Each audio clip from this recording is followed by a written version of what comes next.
Detection start होगी 5 second बाद। Start. महोदय, यहाँ यह उल्लेखनीय है कि शीत युद्ध की समाप्ति व समाधान एशिया की घटनाओं तथा अफगानिस्तान से सोवियत सेना की वापसी से ही हुआ है। अफगानिस्तान में लंबे अरसे तक चला युद्ध सोवियत संघ के अस्तित्व के लिए कष्टदायी और मुश्किल हो गया। इस भयावह युद्ध से सोवियत सेनाओं की वापसी से अनेक घटनाओं ने जन्म लिया, जिनकी परिणति शीत युद्ध की समाप्ति से हुई तथा जिसमें जर्मनी का एकीकरण तथा सोवियत संघ का विघटन शामिल है। संक्षेप में, शीत युद्ध का और इस तनाव का एशिया की एकता पर दूरगामी प्रभाव पड़ा। एशिया के सभी देश यह चाहते थे कि क्षेत्र में शांति बनी रहे। चीन और सोवियत संघ का सीमा विवाद, चीन और वियतनाम का झगड़ा और भारत व चीन का सीमा विवाद उस समय की परिस्थितियों को स्पष्ट करता है। इस तरह से पाकिस्तान पूरी तरह से थाईलैंड और फिलीपींस के साथ अमेरिका के खेमे में चला गया था। जापान अपने आर्थिक और व्यापारिक संबंधों के कारण पश्चिम के देशों में सामीप्य स्थापित कर रहा था। इससे एशिया की एकता को एक नया धक्का लगा है, क्योंकि एशिया के देश अलग अलग खेमों में बट गए थे। 1960 के दशक में एक नया मोड़ आया जब शीत युद्ध के समय में आसियान के नाम से एक नए गुट का प्रादुर्भाव हुआ।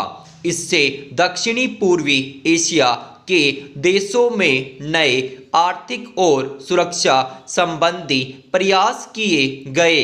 इन देशों में सांस्कृतिक एकरूपता की वजह से भी एक नए गुट ने जन्म लिया, लेकिन यह कहना कठिन होगा कि इन दक्षिण पूर्वी एशियाई देशों से समूचे एशिया की पहचान या एकता बनाने में सहायता मिली है या उससे धक्का लगा है, क्योंकि इन देशों ने अपनी नीति बहुत स्पष्ट नहीं की और केवल अपने ही गुट के अंदर भूमिपुत्र नीति को जन्म दिया। भारत भी अब आसियान का सहयोगी सदस्य बनने जा रहा है। भारत की पहल से दक्षिण एशियाई सहयोग संगठन की स्थापना सन 1985 में की गई, जिसके फलस्वरूप पड़ोसी देशों के आपसी सहयोग के लिए नया वातावरण तैयार हुआ। यह प्रयास स्नेह उपयोगी रूप लेता जा रहा है, जो एशिया की पहचान बनाने की ओर महत्वपूर्ण कदम है। व्यापार, निवेश, तकनीकी ज्ञान, संचार माध्यमों में बढ़ोतरी ने विश्व गांव के विचार को भी पैदा किया। बढ़ते हुए व्यापार, निवेश, संचार एवं विज्ञान की आधुनिक तकनीकों ने पूरी दुनिया में एक दूसरे पर निर्भर रहने के नए विचारों को जन्म दिया। अंग्रेजी भाषा, हॉलीवुड, कंप्यूटर्स और उपभोक्ता संस्कृति ने पूरे विश्व को प्रभावित किया, जिससे देशों में फासले कम हुए, संस्कृति और सभ्यता भी प्रभावित हुई। हो सकता है कि इसके अच्छे परिणाम न हो, ऐसी भी आशंका की जाती है। उदाहरणतः जापान दूसरे महायुद्ध तक अपनी संस्कृति और सभ्यता व संयुक्त परिवार जैसी आधारभूत सामाजिक मान्यताओं को केवल अपनाए हुए नहीं था बल्कि उससे चिपटा हुआ था। लेकिन जापान जैसे सभ्यता वाले देश भी यूरोप के प्रभाव से बच नहीं सके। महोदय, दूसरे शब्दों में आर्थिक, व्यापारिक, निवेश और तकनीकी कारणों से द्वितीय महायुद्ध के बाद और शीत युद्ध के दौरान एशिया के देशों में पुनः धुंधलापन पैदा हुआ। लेकिन यह बात सही नहीं है कि एशिया की संस्कृति और सभ्यता को पश्चिम के प्रभाव और आधुनिकतम तरीकों ने नष्ट कर दिया। हाँ, एक धक्का जरूर दिया, पर समय समय पर एशिया का यह रूप, एशिया की यह सभ्यता और संस्कृति बलशाली तरीके से उदीयमान होती दिखाई देती है।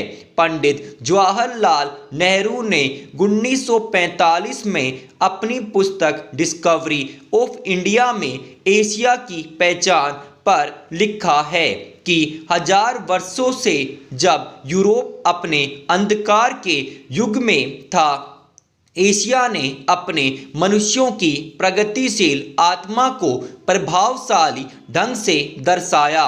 उन्होंने यह विश्वास भी जताया कि एशिया की संस्कृति और सभ्यता यूरोप की संस्कृति और सभ्यता से अधिक प्राचीन है। आज के दिनों में भी चीन के नेता अपने यहाँ आध्यात्मिक क्रांति की बात करते दिखाई देते हैं और अपने आर्थिक विकास को भी प्रतिबिंबित करते हैं।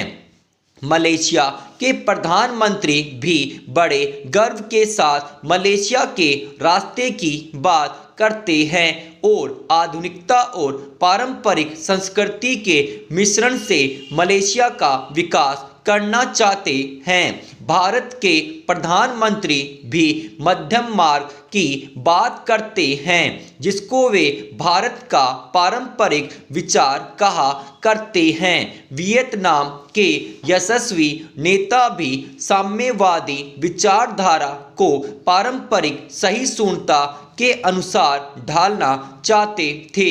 एशिया के इन सब नेताओं की समय समय पर की गई घोषणाओं का वर्तमान संदर्भों में पूरा अर्थ लिया जाना चाहिए, जो एशिया की पहचान को नए सिरे से बनाने में सहायक सिद्ध हो रहा है। यहाँ यह भी बताना उचित होगा कि हाल के वर्षों में एशियाई देश, विशेष रूप से पूर्वी एवं दक्षिणी पूर्वी एशिया के देश, एशिया के सुदृढ़ देशों के रूप में उभरे हैं और इन देशों के आर्थिक विकास की दर विश्व के किसी भी अन्य देश के आर्थिक विकास की दर से अधिक है तथा जिनके आने वाली शताब्दी में विश्व आर्थिक व्यवस्था के निर्माताओं के रूप में उभरने की आशा है। आर्थिक सफलता की इन कहानियों का श्रेय मुख्य रूप से अनुशासित कार्य, किफ़ायत एवं बचत की ऊंची दरों जैसी एशियाई विशेषताओं को जाता है तथा इनसे देशों की जनता के जीवन स्तर में सुधार आया है और एशिया की पुनः खोज जैसा वातावरण बन रहा है।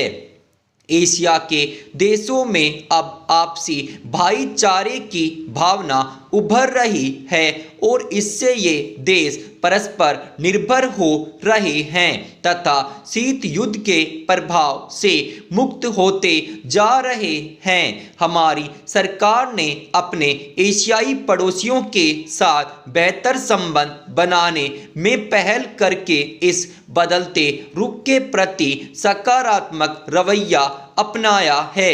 इन सब प्रश्नों का जवाब आज उपलब्ध नहीं है, लेकिन स्नेह स्नेह इन प्रश्नों में ही इसके उत्तर मिलेंगे।